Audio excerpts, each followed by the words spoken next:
Welcome to Tailor Made Chaos. On this podcast, we'll bring you some of the highest flyers and most interesting people in and around the fitness industry. We'll talk and laugh with CEOs, franchisee groups, exercise specialists, and to those who work in sales and marketing, and will share their insights and knowledge of all things related to the business of fitness. Love what you hear? Make sure you like and subscribe to keep up to date. On with today's show, proudly brought to you in conjunction with Fit Into Shape, a small but dedicated team of fitness industry professionals, delivering on all of your fitness equipment and gym design needs. What, I heard that one. If I can sell this experience. 3, 2, 1. Well, good morning. Good morning, Glenn. Good to see you. Yeah. We're in your home country of Thailand. We're here in Bangkok. Yeah. Now, I am a bit of a bogan, and I will probably pronounce it incorrectly. So can you please, for the camera, introduce yourself? Hi, I'm Narin Sae-Tieo. Narin? Narin Sae-Tieo. I mean, like, I use it as Narin. Obviously, it's a Thai name, and my last name's Chinese. Right. So we were just starting to talk off camera. Yep. Why two last names? I think that's just the way it was translated. You know, my mum or my uncle just translated my name to English when you spell it out in Thai. But I think Sae-Tieo is a town in China. I think the fishing village, like Satao or something like that. And my family heritage, my grandfather escaped the People's Republic military army to come to Thailand with his mum during that revolution. And yeah, he had that same last name as the town. I believe his grandparents kind of were like landlords or big, landowners in that time. Very cool. Now, mate, we've known each other for quite a while. A while, yep. Like most people in the Australian fitness industry, it's incestuous is probably the wrong word, but we'll call it insular. Yeah. But where are you currently working now? What's the title? Yeah, I'm working. My title is Head of Sales Operations for Total Fusion at the moment. Okay. So we're a Brisbane-based company.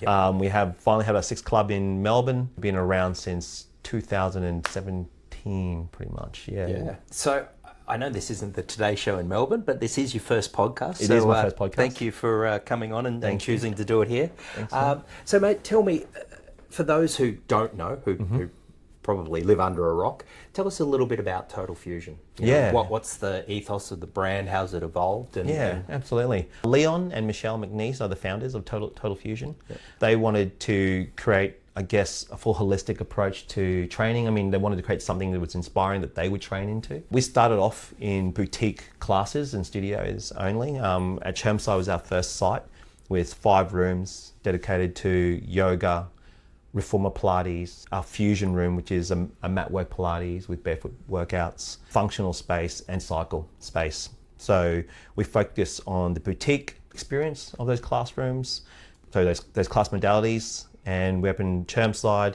Mount Kavat, and Newstead was our format. We did have an additional room, Run Club, Newstead.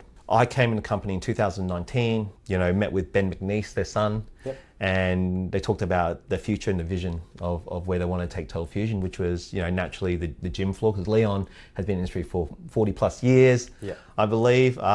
He's not that old. But he has been in the industry for a long time, and from Good Life to Snap and Total Fusion, I believe he's also mentioned that it's his legacy brand. It's his last brand he's going to launch, and he wanted to create something to be very proud of, and something that's it's a legacy brand, right? It's a legacy of his, and that's the only reason why I came on board. I was, I have had a long line of different companies and working for national roles, and to go into a 3-club format with group fitness classes, not knowing much, was a big, big change, on my end. But I think I've never worked with Leon. I was aware of Leon, again, just like you, Glenn, around the industry, insular. And I wanted to work for, a founder that had that experience and learn from. And when I sat down with Ben and they talked about the vision where they wanted to go, we're really talking about a Newstead site, and and that was in a concept of multi-level wellness spa and different sort of concepts built inside this one center. But in that time, while there's under construction, we opened up Morningside. Was our first one, and then Springfield was our second one. And I felt like those sites are great, and they're fantastic sites with the gym floor, the recovery area, the spa elements that we added into it. But Newstead, when that was finally, after the years of, I guess, redevelopment, redesigning, and we launched our Platinum side, that probably put Total Fusion on the map. Yeah, I think it certainly did. Like it would be the pinnacle of fitness facilities, and I know it's not just a fitness facility, but if we're talking fitness, I would say it is probably the peak pinnacle fitness facility in Australia. Certainly right now, I don't know that there's that many others that are doing something that's similar. Yeah, not on the scale. Not on the scale. I think we're very proud to say that. And of course, working with the developer as well, Damien Cavalucci, he had a lot to do with the design side of it. But I think it's just all coming together and just landed this amazing project, from the food and beverage to, the doggy daycare, create child minding, the rooftop experience. I mean, the integrated medical is next Absolutely. level as well, with the hyperbaric chambers and doctors on site and that sort of top tier medical facilities. I mean, I know Equinox in the US do something akin to it, but absolutely, I think it's definitely it's pretty visionary and certainly market leading. But mate, we've talked a little bit about Total Fusion. We'll probably come back to that journey shortly. But mate, I'd love to go back to the start. Where did it all begin? We are in your hometown. We're in Bangkok. Tell me, you grew up here. How did you get from Bangkok to Australia? What's the story there? My mum. Pretty much in a nutshell. Look, I say I was here till I was 4 or 5 years old. So there is an element of growing up here, but you can tell probably by my accent, I'm probably very Australian. Simulated into the Australian, way of life. So I remember seeing, a white farang for the first time. He's got farangs for the first time, and I remember being 4 or 5 years old, and my mum just saying, "Oh, this is your dad now." And I was just thought of, like I said, the biggest nose. I remember the nose was just like this nose going, wow. And I obviously seen foreigners on film, but seeing one in real life was probably very different. And then started living like a farang and eating food, and just everything was just changed. And I remember being cold and just weather change. It just, I had a great childhood, don't get me wrong.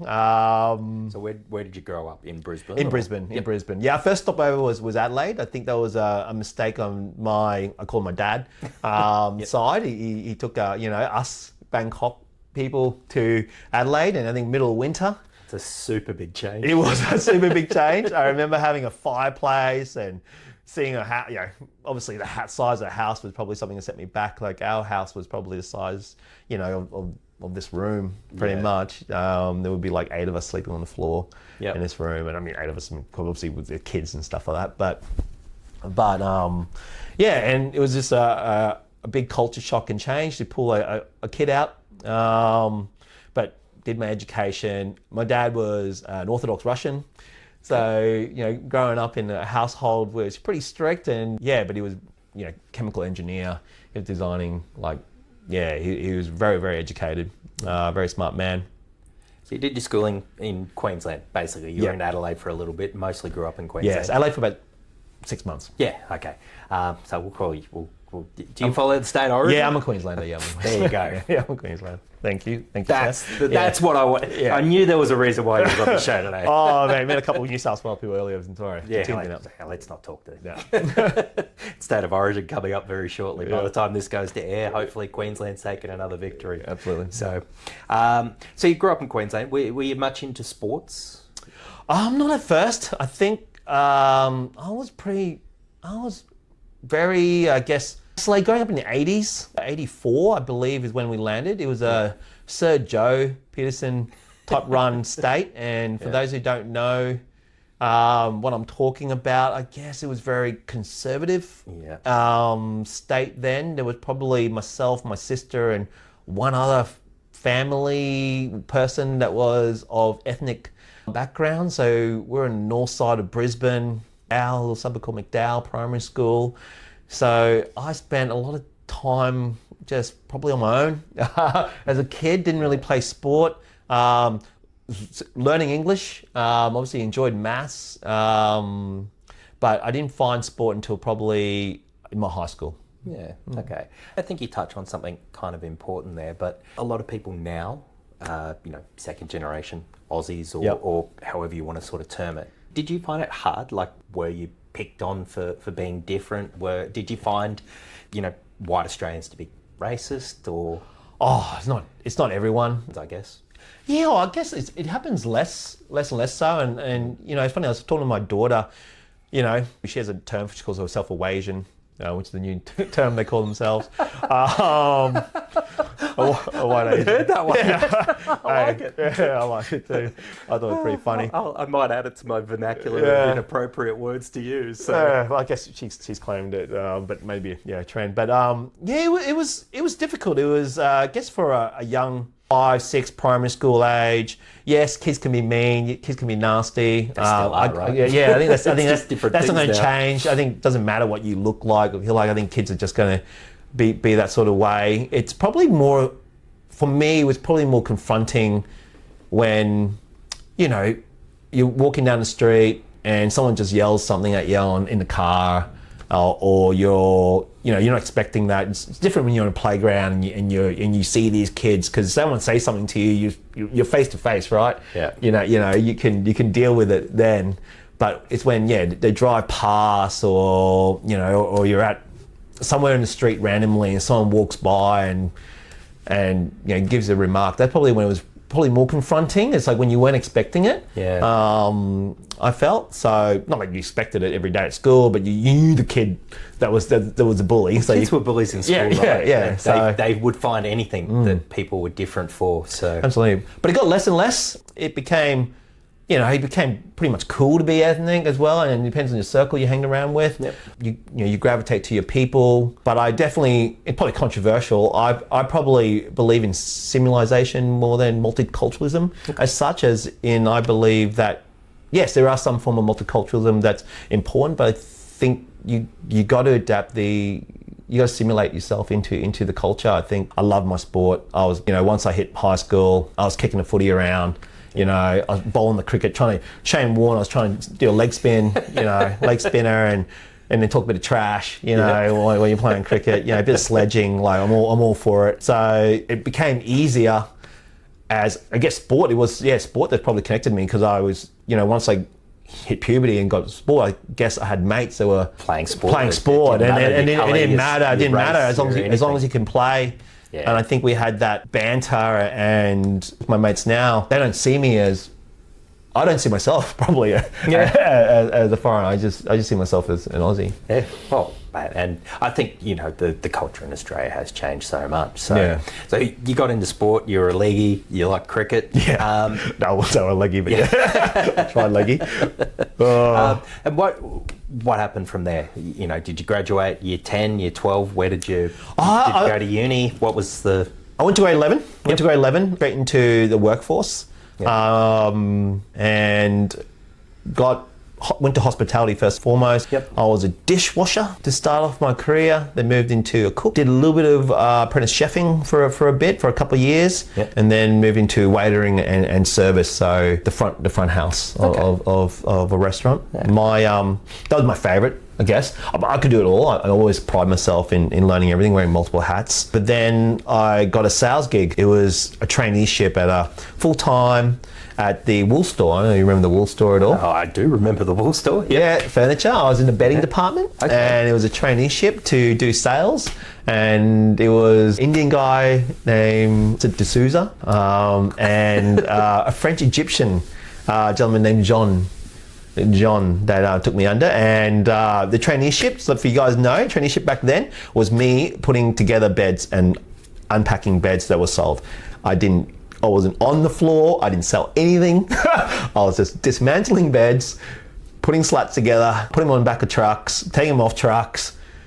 And that was what I did for months before I even got into any sort of sales training. It's actually good to hear that though. Like, we work in equipment sales, and the thing that I want all of the sales reps to do and learn is get out and disassemble the kit, put it together, because you actually get to understand the product. When you can put it together and see how it goes together, you learn so many things from a service perspective. Yep. You learn the specifications. You go, yeah, this is easy to put together. Even I can do it. Yeah. So, like, was that something you think was part of their plan intentionally, or it was just they were taking advantage? And You know what, Glenn? The fact you said that, now I'm thinking about, yes, let's say it was. It makes sense. But I guess like in the moment, thinking back, I just remember just being hot, wearing a white, one of those, I don't know what, Fossie's Woolies white shirts with a black tie and just sweating. 40 years down the track, it's given you perspective. It has. Thank you. But that makes total sense. But yes, absolutely. You learnt the material. Is it 2-pack? Was it, a solid piece of furniture, like solid wood? Teak, oak? Was it like, just compressed chipboard? What sort of metal it was? How many slats? This inner springs of the mattress? Everything from pillow tops to, how heavy they were, would it fit, the measurements, all that kind of stuff. So when I did come on the floor, you're right, I knew how to sell it, I'm probably the worst technician in our company, but I can tell you how to put something together, the materials it's made of, the components. It's actually one of the best ways to learn. So maybe they're a little smarter than what you were giving them credit for. Absolutely. Kudos to them. So did that for a while. And did that ignite the passion for sales, or? I always, I guess so. Yeah, definitely. I mean, I always liked customer service, and that was probably retail sales, and it was like my first full-time gig out. And the two gentlemen were great mentors. To learn betting, and I still love betting now. In fact, like going to a betting store and go, I kind of think I know stuff. Yep. But then my next gig I jumped into was actually a door-to-door gig. I started gravitating to sales probably through more door-to-door and telephone sales. I did 2 jobs actually. I was running 2 jobs at once. I wanted to save money to come to Thailand. Believe it or not, I wanted to backpack around Thailand, and it wasn't paying enough for my full-time job, so I did door-to-door. It was a commission-only role, and you get selling Foxtel, and it was $250 per install. Okay. So it wasn't too bad, and it was a telephone sales on a Friday night, on a random night or Saturday, where you're booking in FAA home security appointment setting, and you get 10 appointments, get I think $400. It was something stupid, like just for one day of work. I was like, I could do that. Those two really taught me not only the phone sales, but also the door-to-door, face-to-face, knocking someone's home. And I did that for 2 years. Took me a while to save. I'll probably spend a fair bit of money while I should have saved. What can 19 and 20-year-olds do? It took me a while, but I really enjoyed, I guess that was probably my university equivalent of learning technical sales. I really enjoyed learning that. And like the thing about that, I think I call it doing the reps. Like you make 10 sales calls, you get a little bit better. You make 100, you get a lot better. You make 1,000, the patter comes down. You become really good at your craft, and you just become more relaxed and natural, right? Yeah, absolutely. It's like 10,000 hours to master something. Yeah, it could be. So I don't know. I've never mastered anything. That's a long time. It is a long time. So you ended up backpacking, yeah? Yes, backpacked Asia in 2001, the peak SARS season. So I remember that was in. So what did I do? Managed to save probably, back then it was probably about 6 or 7 grand. I can't remember the exact amount. It was a fair bit, more than 5. I remember that. Yep. And everyone was going to Europe, everyone was going to England and stuff like that. My friends were talking, and I just thought like, man, they'll burn through this cash. And I was like, no way, I want to go to Southeast Asia, because I haven't been home. I haven't been back home. And I really wanted to see what Thailand was about, backpacking like a tourist, see what Thailand's about. So anyway, so decided we went to Thailand, landed in Bangkok, and a couple of nights in Bangkok, and then went up first, Chiang Mai, and then went down, and then cut into certain borders, went to Cambodia, Burma, Laos, only a little bit of Burma. Couldn't get into Vietnam because of SARS, but and my family's here in Thailand, so I ended my trip in Surin, which is like an eastern province near the Cambodian border, delivering ice cream in different provinces. So I was crawling into ice cream trucks and bringing them out. Didn't speak a lick of Thai, well, a little bit, but trust me, like going to each village delivering ice cream. Yeah, that was a really, really great experience for 7 months. There is a turning point though. There was a turning point for me. There was a moment where I was in Cambodia. And if you ever traveled Cambodia back in 2002, it's a very different Cambodia now. Yeah. Cambodia obviously still recovering from the Khmer Rouge and landmines and the devastation on the people and the population was very upfront, and you can definitely see it. It's confronting. Yeah, very confronting. Like, Laos is such a beautiful country. Laos reminds me, if I could picture what Thailand was like 20 years prior, I would definitely say that Laos was one of the best countries. Thailand was obviously, amazing. My hometown. I'm going to be biased in Thailand, but Cambodia was these hotels there. There was like $1,000 US a night hotels next to these shacks and these like India we talked about earlier about India, very very similar, and people with no legs and one leg and no arms, and I went with friends at that time, and they were like, I don't know, it was weird because when we're there, everyone, like, people don't go out, right? And it was very very poor, and I felt not like my friend was taking advantage of the situation. I felt like they just probably wasn't as clued in as me. I felt more saddened, and then I asked the guy, like, what happened to your arm, and talking to the people, and he said, when he was 6 years old, his friend got shot through the chest, and the bullet went through his friend's chest and cut off his arm. Wow. In the paddock. He said they're just crazy men going around killing people. I believe half the population was murdered. And we're at this war memorial, and they have the tanks, the helicopters, all the guns, and my friends are just like jumping in these things and trying to take photos of it. And I remember they wanted to blow up a cow or something like that. You paid, I don't know, all this stuff. I know people were allowing because that's how they make money, and I totally understand it. And he turned around and said, "Oh, where are you from?" And I said, "I'm from Australia." And he said how lucky I was and how I should just really envied, I guess, my situation. And for me, I was like, man, he's absolutely right. I was 21, 22 years old at the time. And I was doing sales and door to door and, and obviously having a bit of fun. And I said, look, I've got to be serious. What I want to do.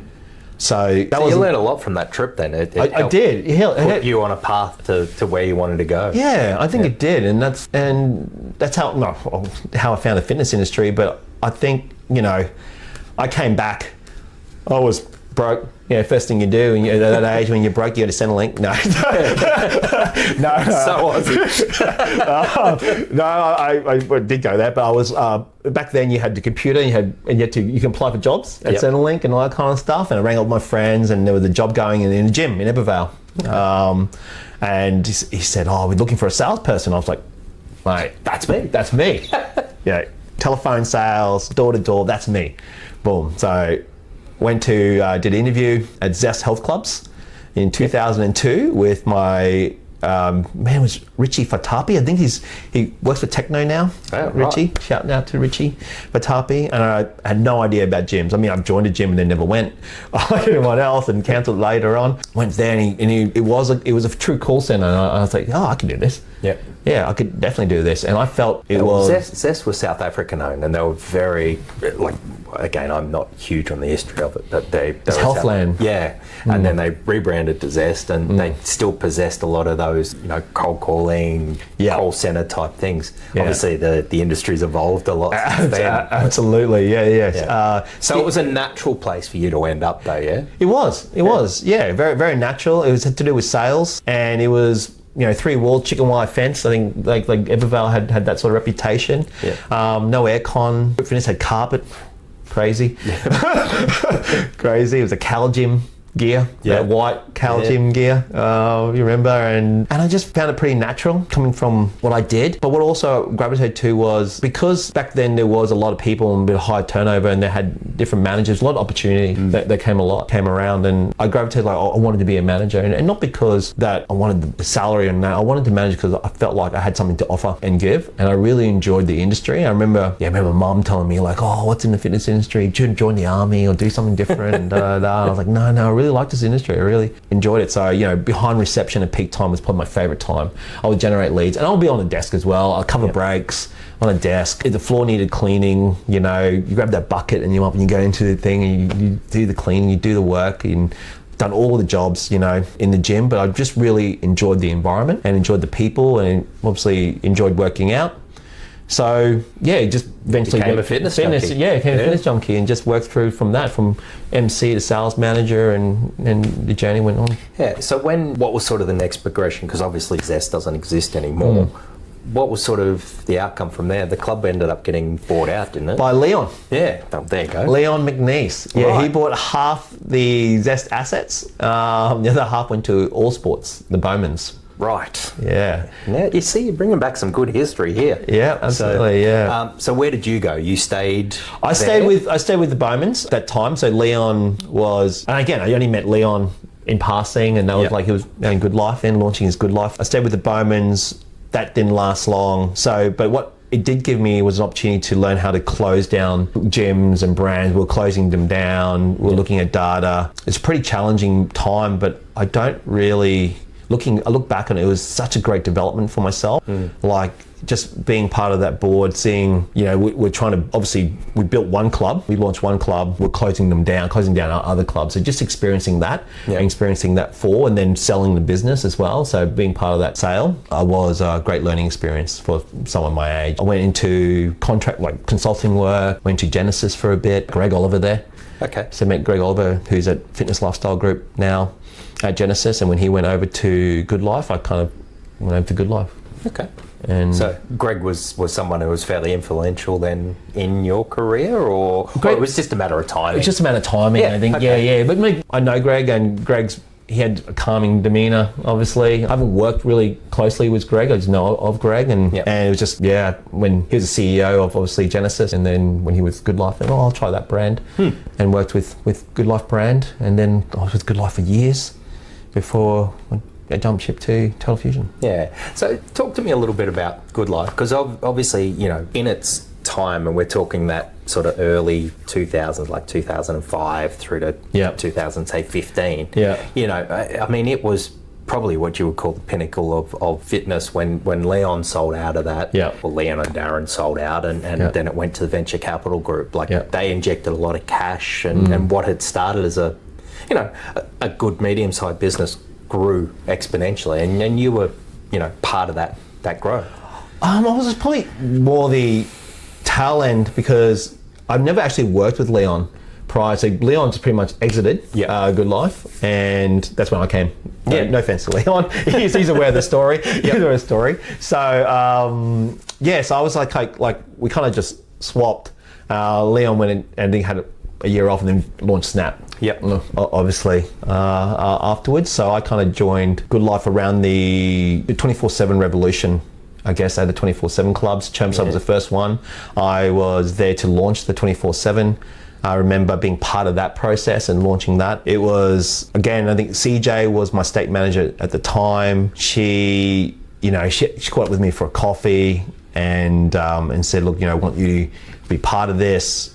And I felt like it was just, again, timing. It was just perfect timing. It was something I was excited about. Like we're turning a big box club, because the reason why I left Genesis is we had Jets open up, we had Snaps open up, and it was like a death by 1,000 cuts to a big box club, and big box Genesis couldn't evolve and couldn't change. But Good Life came along and went, we're going to go 24/7. I went, ooh, I'm excited. Got it. I'm excited to know what are we doing.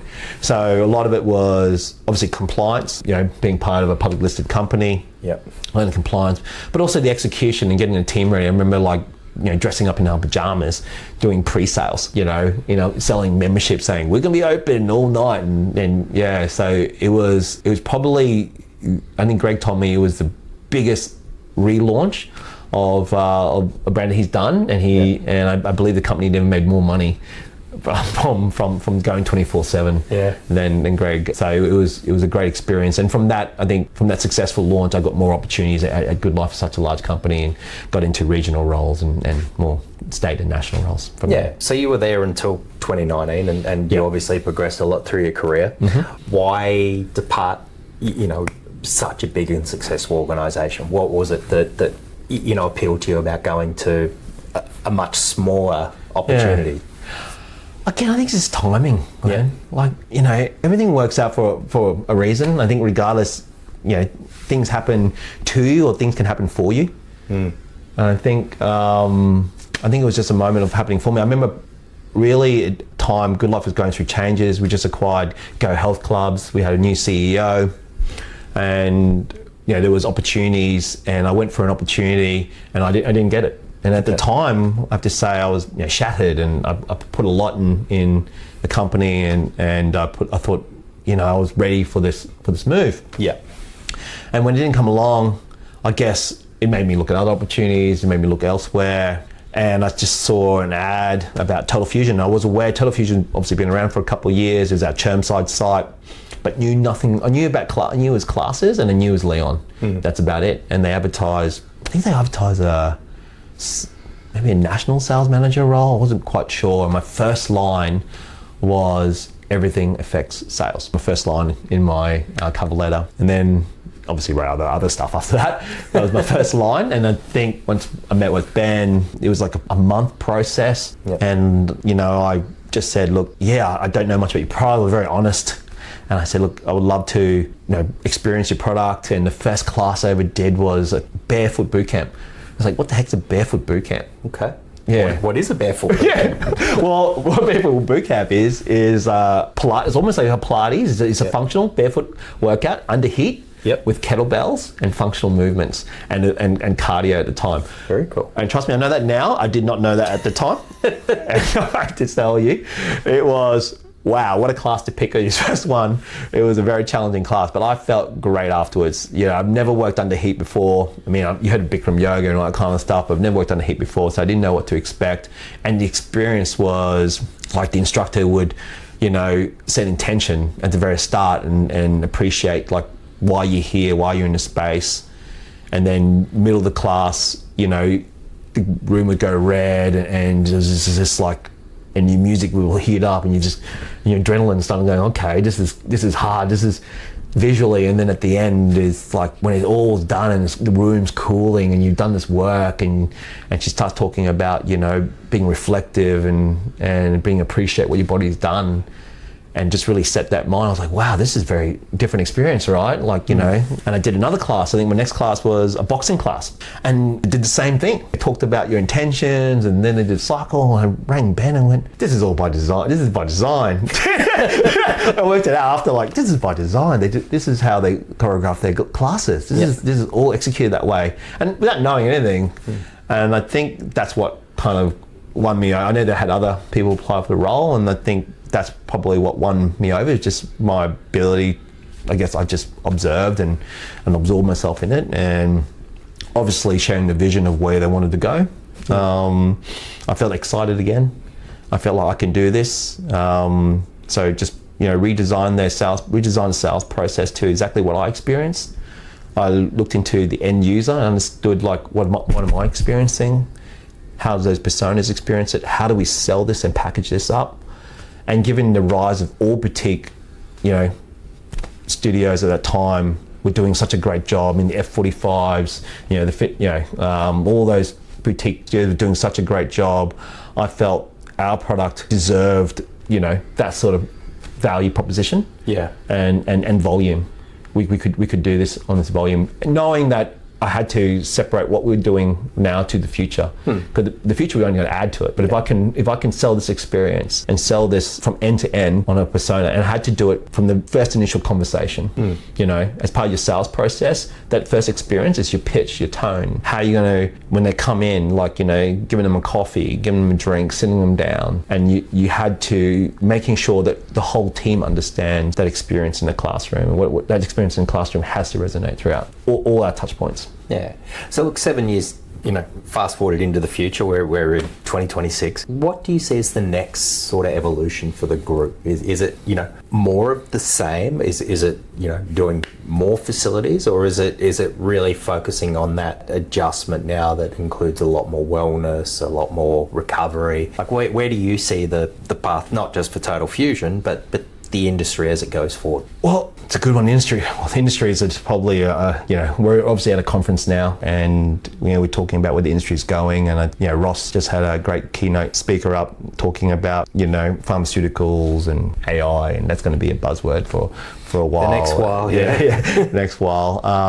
If I talk about Total Fusion, I believe we're getting, after our sixth go now of club, we're definitely getting better with our processes and understanding of our persona, our brand. I think that's really important. It's understanding your brand. Your brand represents, the people you're attracting and you want to serve, and I think we understand hospitality mindset, food and beverage, definitely longevity and all those other stories we talked about are really important tag on, but at the end of the day it's still about providing exceptional service, member experiences, because that's what's going to bring people back. People are going to come back because just like how I felt, that class was next level, amazing class, and just made me want to come back to the class. Regardless, that we can't lose that, and we can't lose that focus from our gym floor, which is a bit more challenging, right? But then it starts from our reception area. It starts with our customer service and reception area. Same as our wellness spaces. I mean, we've got to be able to create those modalities and those, I guess, stacking modalities and really help people achieve their goals. It sounds corny, but it is. It's helping people achieve their goals and their outcomes. And regardless of what their goals are, some people have really high ambitions on their goals, and obviously, they want to really fine tune it and invest in that sort of stuff, and that's fine. They're probably the 1%, 2%, 3%ers, honestly. But most people I talk to is really about their own personal goals and their community. So as long as we can please that space, I think that's where we'll see us going. We'll see these spaces where community can thrive, and whatever journey you want to take in our spaces, I think you can do it. Like you can do it in any one of your spaces. Yeah. Very cool. So, mate, what would you tell your younger self if you were like writing a letter to Narin, who was I don't know, 20? What would you tell yourself about life, your career? Geez, go back. Yeah, invest in Google. No. Good idea. Can I? No. Look, I would definitely invest in myself instead of just knowing about products and stuff. I would definitely do a lot more leadership investment and managing my own self investment. Like right now, that's probably been the most challenging part of me personally in my journey, is managing people piece. I'm not perfect, definitely. I do understand that it's changing all the time, but it's something that I need to grow and keep being better at. I want to be a good leader. I want to be a great leader, but it comes with experience, doesn't it? Yeah. And you got to learn from it. And I would definitely want to invest more and find the mentors that really matter. Find those people that can really help me and practice. And really practice. Very cool. So, mate, you're 20 plus years in the industry. Are you a lifer? You're here for life, or is there something more that you see for yourself in the future outside of fitness? Oh, I think I'm a lifer. I think I am a lifer. I'm a lifer. Yeah. I am, if it makes you feel better. I dabbled a couple of times out and I went, no, I'm stuck here. So. Yeah. I mean, I think ultimately, I said to you, I told the story about the guy in a restaurant looking out and being at peace. I'm definitely really at peace with where I'm at, like in industry wise, and I feel like you can't buy that anywhere. I'm really happy where I'm at. Obviously, I love sales, and look, I could probably work and sell something else if I want to, but do I have a passion for it? This is something that I find peace with. I know if I'm willing to roll the dice on it. Yeah, look. If it comes to it, but right now I have no intentions of leaving this industry. Yeah. Ultimately, I would love to do something here in Thailand. I'd love to do something, a bit like Total Fusion in Thailand, so I can connect my past with my future. I love this country. Obviously, I'm Australian, but my family's here. All my aunties here, apart from my mum, my sister back in Australia. My whole family's here, so of course I have roots to desire to come back to your roots at some point. Absolutely. Yeah, just gotta keep asking Leon for that pay rise, right? Keep selling more and we'll do it ourselves. Yep. Very good. With him. Very good. Well, mate, I think we've covered a fair bit here. Is there anything that I haven't asked you that we should have talked about? Oh, haven't asked me. I haven't asked you for an international scoop. An international scoop? Yeah. Or maybe your scoop is you're going to come do Total Fusion in Thailand. What do you reckon? Let's set the press on fire. Look, let's do a Total Fusion scoop. Look, we do have clubs earmarked coming very shortly, and I think there'll be some decent. They're all decent size, and some pretty exciting size coming in the next 12 months. Very good. Well, mate, other than that scoop, I reckon we'll do a traditional Thai thank you. Khop kun makครับ. And on that note, Thank you very much. Thanks, Cheers, mate. Narin. Thank you. Really appreciate it.